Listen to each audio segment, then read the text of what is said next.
I never meant to want her. She was older, divorced, and my next-door neighbor, but one touch changed everything. Some stories don't come with warnings. They don't tell you the rules before they break you. And mine started on an ordinary Tuesday, with nothing more than the sound of a garage door creaking open. My name's Noah. I'm 25, live in a modest apartment complex on the outskirts of Asheville, North Carolina. I work full-time at a local auto body shop, fixing fenders, replacing brakes, and inhaling more engine grease than fresh air. Life's been stable, predictable. Every morning, I throw on a gray work shirt, drink bad gas station coffee, and clock in. Evenings are quiet, beer, video games, sometimes reruns of old sitcoms I've seen too many times. And then there's her, Elena. She lives right next door, maybe mid-40s, always dressed like she stepped out of a classic film. Elegant, effortless. There's a grace in the way she moves, like she's trying not to disturb the air around her. I'd see her tending her roses in the early morning, or slipping into her car just as the sun dipped low. I never really talked to her, just the kind of small nods neighbors do. Polite, passing, forgettable. But nothing about her was forgettable. There's something about solitude that makes desire louder. When you live alone long enough, simple things start to echo. A scent on the breeze, a smile that lingers, or the way she once pressed her fingertips against the rim of her coffee mug. Slowly, absent-mindedly, like she was trying to remember how warmth felt. That Tuesday, I was outside washing my car. The late spring heat clung to my skin. Music playing low from my phone. That's when I heard her. A muffled thud, a soft curse, and then the groaning sound of something heavy being dragged across concrete. I looked up to see Elena's garage wide open. Inside, she was half buried in a fortress of old furniture and dusty boxes. She wore a loose tank top that hugged her body without trying to, and worn denim jeans with the waist slightly rolled down. Her skin, kissed by sunlight, gleamed with sweat, and strands of hair clung to her neck like whispers. She was trying to move a steel shelf by herself. It tilted dangerously to one side as she strained to push it. I don't know what made me drop my sponge and walk over. Maybe it was instinct, maybe something deeper. Either way, I didn't hesitate. "Need a hand?" I said, my voice low but not soft. She turned sharply, startled, her chest rising and falling as she caught her breath. A smile touched her lips, grateful, open. God, yes. This thing's older than my marriage and twice as stubborn. I stepped inside, the scent of old wood, motor oil, and something faintly floral surrounding me. We lifted boxes, shifted frames, untangled cords. She moved with purpose, her body lithe and steady. I watched the way her shirt clung to her back, the outline of her shoulder blades beneath the thin fabric. The air between us buzzed with the kind of tension neither of us acknowledged, but both of us felt at one point. I reached for a heavy container, my foot catching on something, maybe a tool or wire. I never saw it. I stumbled forward, instinctively throwing my hand out to break the fall. Pain bloomed sharp and sudden across my palm. A rusted edge of a metal bracket had sliced it clean. "Shit," I hissed, pulling back as blood welled up fast. Elena dropped what she was holding and rushed over, her eyes wide, voice tight. "Oh my God, Noah, you're bleeding." "It's nothing," I said, trying to sound tougher than I felt. But she was already at my side, gently taking my wrist in her hand. Her fingers were soft but steady. I could feel the heat of her skin on mine. Her eyes scanned the cut with quiet panic. "You're coming inside. I've got a kit." And just like that, she was leading me by the hand. Her house smelled like lavender and old paper. The floors creaked in a way that felt safe. She sat me at the kitchen counter, rummaging quickly through a drawer until she pulled out a small white box. Her movements were practiced, familiar, like someone who'd done this for a child, or a man who didn't deserve her care. She knelt beside me, opening the bottle of antiseptic. "This might sting," she said softly. The first touch made my breath catch. Not from the pain, from her. She leaned in closer than she needed to. Her breath was warm against my skin, her chest brushing lightly against my leg as she dabbed the wound. Her neckline dipped just slightly, revealing a sliver of soft skin and a gold chain that rested between her collarbones. I couldn't stop watching her fingers, the way they moved with deliberate gentleness, like touching me was something sacred. "I'm so sorry," she murmured, her voice barely above a whisper. "You were helping me, and now you're hurt." "It's okay," I said quietly. "You didn't mean for this to happen." Her eyes met mine, a long, searching look that made something stir low in my chest. And for the first time, I saw it. Not just gratitude, not just concern, but want. Elena wrapped the bandage around my hand slowly. Her touch lingered longer than necessary. Her thumb brushed along the edge of the gauze, and I swear, she was trembling. So was I. "Does that feel okay?" she asked. "Yeah," I said, my voice hoarse. "Thank you." She smiled, a slow, almost shy smile, and pulled back. But not fully. Not like someone trying to end a moment, but stretch it. "You should probably head home," she said gently. "Unless you'd like to stay, just until we make sure it's not too deep." I nodded. "I'd like that." She made us tea. We sat across from each other, a small table between us, our knees nearly touching. She asked about my work. I asked about her books. Shelves of them lined the walls. Time moved like honey, slow and golden. At one point, she set her mug down and looked at me differently. "You know," she said, "since my divorce, I've gotten good at pretending I'm fine, even when I'm not." I listened. Every word felt like a door being unlocked. She told me about her ex, the coldness, the silence that followed him like a shadow, how he left without warning, how no one asked how she was doing, how sometimes, at night, she would open the window just to feel like someone might be listening. "I see you, Elena," I said, and I meant it. Something shifted, not just in the air, in us. She reached across the table, brushing her fingers along the bandage once more. A small touch, but charged. I didn't pull away. She looked at me with eyes that weren't asking permission, but weren't forcing anything either. "I don't know what this is," she said, her voice almost trembling. "But it scares me how real it feels." "I know," I replied. "Me too." She stood up slowly, walking to the sink, her back turned, but her voice floated back to me like a confession. "Stay a little longer?" And without hesitation, I did. Some touches never leave your skin, even if they only happen once. It had only been a few hours, but I already knew something between us had shifted. We weren't just neighbors anymore. We weren't playing polite. We were both pretending not to notice how heavy the air felt when the space between our bodies shrank. After the tea, Elena walked me to her living room. The house was dim, lit only by the late afternoon sun leaking through gauzy curtains. We sat side by side on her soft velvet couch, an old jazz record playing low somewhere behind us.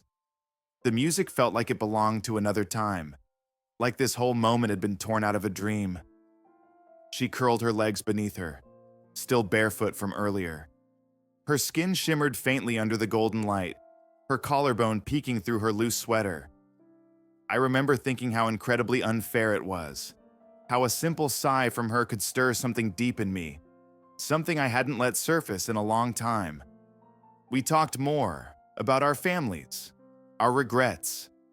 She told me how the silence after her divorce was louder than any argument, how the worst part wasn't being left, but being forgotten. I listened, quietly, but every word she said carved its way under my skin. She wasn't just beautiful. She was lonely, and the kind of loneliness she carried didn't shout. It whispered. I don't know what made her do it. Maybe the wine, maybe the quiet, maybe the way I looked at her like she mattered. But she reached for me again. Not my bandaged hand this time. Her fingers traced along my forearm, slow, uncertain, like reading Braille made of scars I didn't know I had. She wasn't trying to seduce me. There was nothing rushed or performative. Just presence, intimacy, skin, and warmth. And just like that, I was closer. She didn't move away. Our breaths synced, shallow, unsure. Her leg brushed mine. Her lips slightly parted. She smelled like lavender and the slightest hint of something sweet and citrusy, like orange peels warmed by sun. Then came the silence, the kind that says everything. I leaned in. I wasn't thinking anymore. My forehead touched hers first, soft and lingering. My hand, the uninjured one, brushed along her jaw, tracing the curve of her neck. And just as our lips were about to meet, the doorbell rang. Once, then twice, then a fist pounding, loud and urgent. Elena froze. She pulled back instantly, panic flooding her features. Her body stiffened, her eyes wide with something more than surprise. Fear. Pure, raw fear. I stood up, my heart racing, unsure of what had just shattered the moment.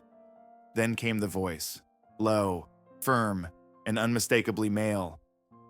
Elena, open the door. It's me. She went pale. Her hands trembled. Rick, she whispered. Her ex-husband. I didn't need to be told twice. She looked at me with desperation, not guilt. You should go, she said quickly. Please, just go. I hesitated, but she touched my chest lightly, urging me toward the back door. I'll handle him, but not if he sees you here. I slipped out the back, my mind a mess of confusion and adrenaline. I could still hear him yelling at the front door as I walked quickly across the yard and into my apartment. That night, sleep never came.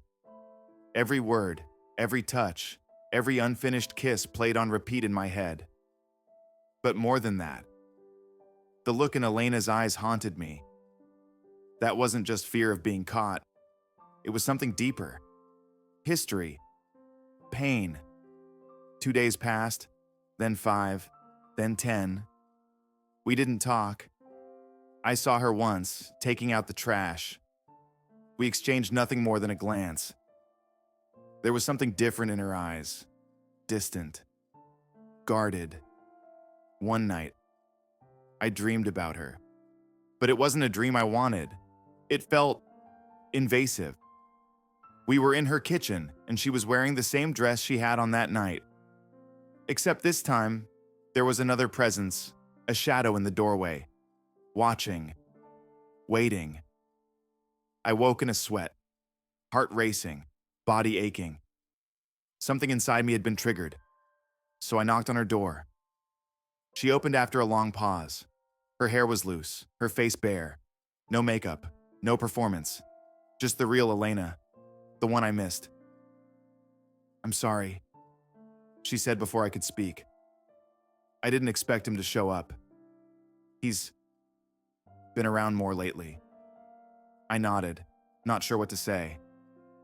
She gestured for me to come inside. Once we sat down, the words started spilling. She told me Rick had never really left. Not emotionally, not legally. Their divorce had stalled. He still had a key, and the night he found out she wasn't alone, he started showing up again. He thinks I belong to him, she said bitterly.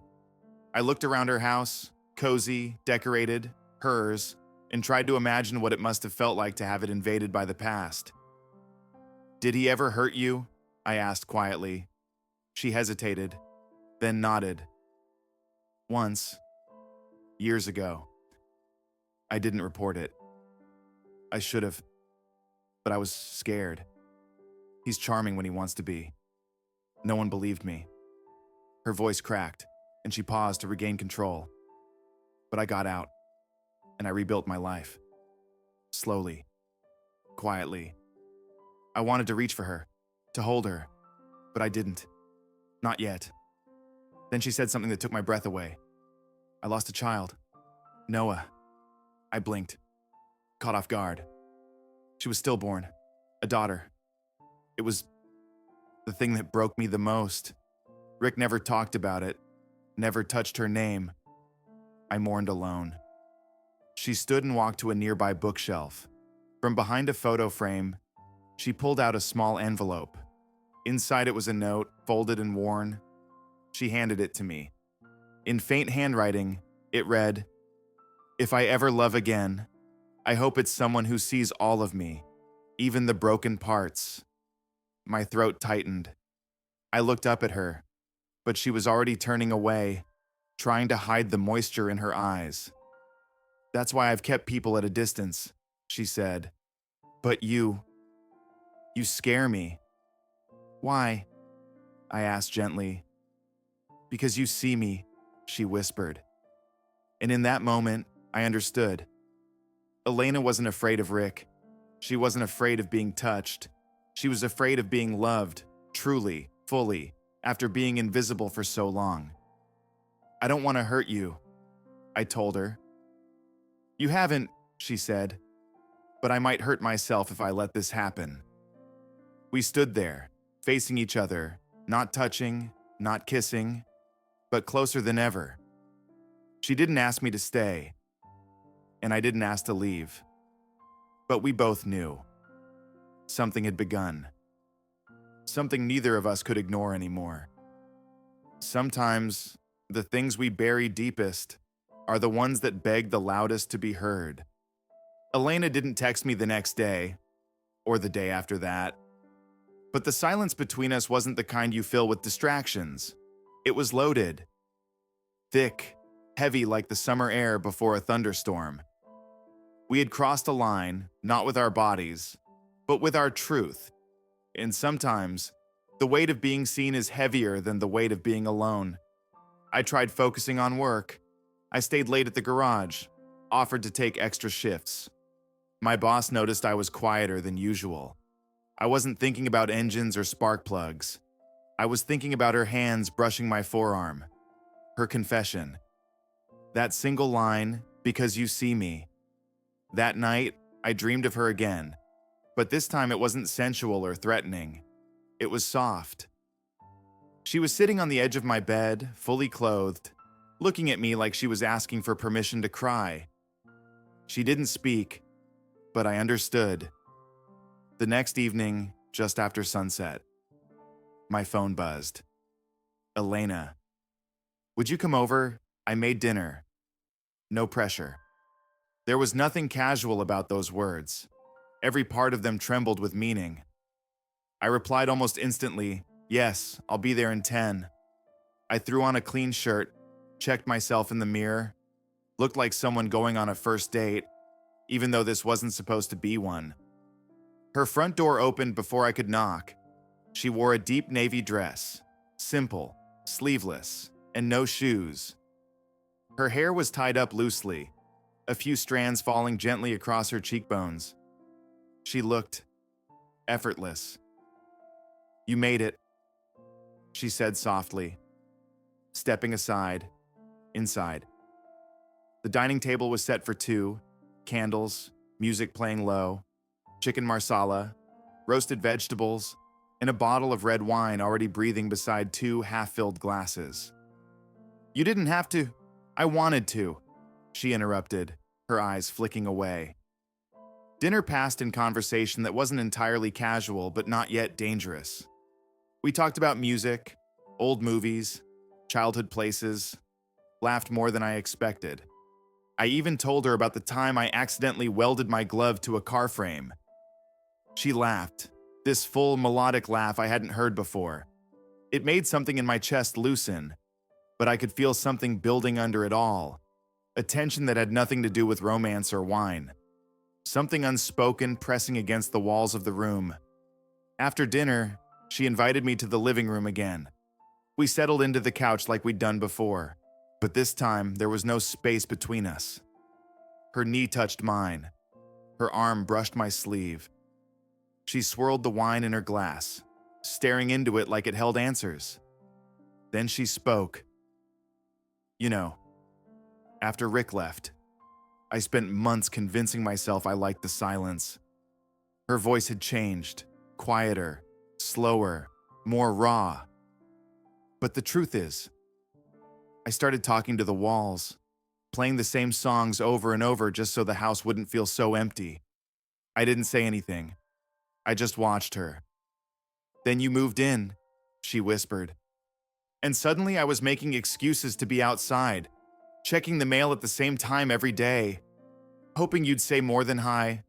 Elena, no, she said quickly. Let me finish.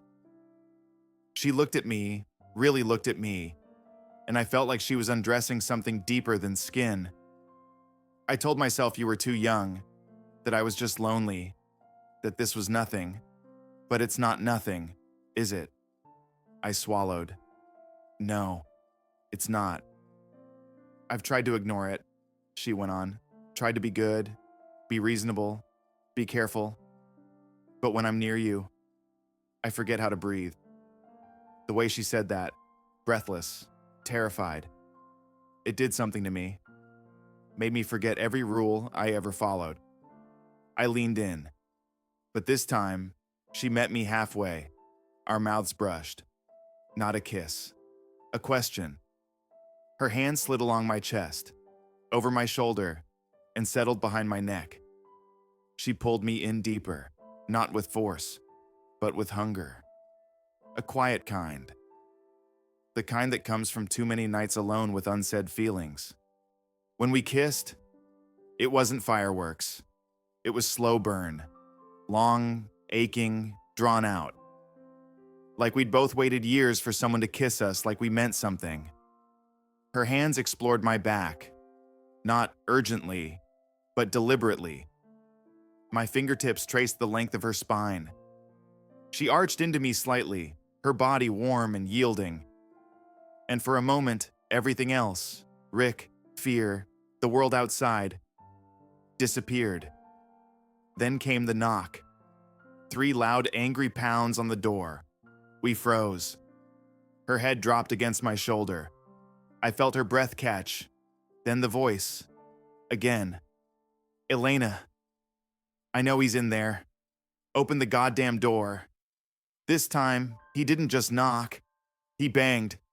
I shot up, panic flashing across my face. Elena stood, trembling. I changed the locks last week, she whispered. He must have seen us. My mind reeled. Did he install cameras? Was he watching?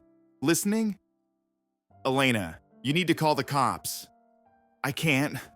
Not yet. He'll twist it. He always does. He'll say I invited him, that I'm unstable. He can't just... She turned to me, voice sharp. Noah, please, I need you to leave. Now. I'll explain everything later. But Elena, go. For your safety. Please.